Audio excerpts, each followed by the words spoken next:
வணக்கம். நான் கௌரா ராஜசேகரன். எப்போதுமே புத்தகங்களோட பயணிக்கிறீங்க. புத்தகங்களுக்கும் உங்களுக்குமான தொடர்பு எப்படி ஆரம்பிச்சது? நான் இந்த துறையில் ஒரு 46 வருஷமாக புத்தக விற்பனையாளராக இருக்கேன். அதிக படிப்பு இல்லை, ஆனால் வாய் இருந்துச்சு. எனக்கு மூலதனம் வாய். ஒரு வணிகனுக்கு மூலதனம் வாய் தான். அது இருந்துச்சு. எனக்கு புத்தகங்களை விற்க தெரிஞ்சுது. அது எங்கள் மாமாவிடமிருந்து நான் பரம்பரையாக கற்றுக்கிட்ட ஒரு விஷயம்.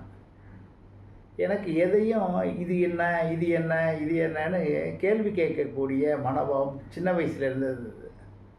அதனால் எனக்கு நான் படிக்காத விஷயங்களை பற்றி கூட நான் அவர்களிடம் அது என்ன கேட்டு பல விஷயங்களை தெரிஞ்சுக்கிட்டு நான் ஒரு மேதை மாதிரி அடுத்தவங்கள்ட்ட நடிக்கிறதுக்கு எனக்கு சௌகரியமாக இருந்துச்சு. உதாரணத்துக்கு ஒரு பேராசிரியர்கிட்ட, அவர் நிறைய புத்தகங்கள் எழுதினவர், பி கணபதினு பேர், அவங்க பேர். அவங்கள்ட்ட நான் இப்படி பேசிகிட்டு இருக்கும்போது நான் எல்லாம் தெரிஞ்சது மாதிரி அவங்கள்ட்ட பேச மாட்டேன், அது மாதிரி தெரியாததை அவங்கள்ட்ட தெரிஞ்சுக்கிறது மாதிரியும் பேச மாட்டேன்.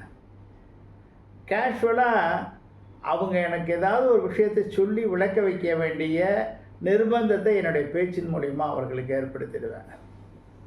அப்போ ஒரு நாள் அவர்கிட்ட நம்பிக்கை சார்ந்த விஷயத்தை பற்றி பேசிகிட்டு இருந்தோம்.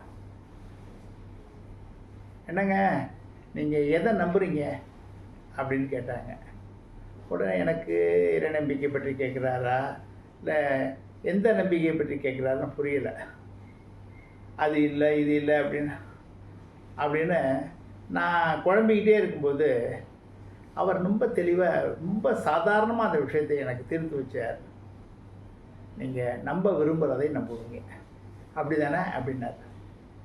எனக்கு அப்போ தான் தெரிஞ்சுது. அதுக்கு அவர் உதாரணம் சொன்னது ரொம்ப அதை விட பெரிய சிறப்பு. இப்போ உங்கள்கிட்ட நான் பேசிகிட்டு இருக்கேன், கொஞ்சம் வெளியில் போகிறேன், எனக்கு ஏதோ ஒரு மாரடைப்பு, டப்புக்கு செத்து போயிட்டேன், நான் இப்போ இறந்துட்டேன் அப்படிங்கிற தகவலை உங்கள்கிட்ட யாராவது வந்து சொன்னாங்கன்னா நீங்கள் என்ன நினைப்பீங்க? இப்போ தான் என்கிட்ட பேசிட்டு போனாங்க, என்ன எப்படி சொல்கிற அப்படின்னு உங்களுடைய மனது அதை நம்ப மறுக்கும். உண்மையாக இருந்தால் கூட நம்ப மறுக்கும். அப்போ நம்ம எதை நம்புவோம் அப்படின்னா, நம்ப விரும்புகிறதை. பரீட்சைக்கு ரிசல்ட்டுக்காக காத்திருக்கிற பையன்கிட்ட நீ பாஸ் அப்படின்னு சொன்னால் அவன் நம்புவான். ஏன்னா அவன் பாஸ் ஆகிடுவாங்கிற அவனுக்கு நம்பிக்கை இருந்துச்சு, ஒரு அங்கீகாரம் தான் அவனுக்கு தேவைப்பட்டுச்சு. அது மாதிரி நம்ப விரும்புவதை தான் ஒவ்வொரு மனிதனும் நம்புவான்.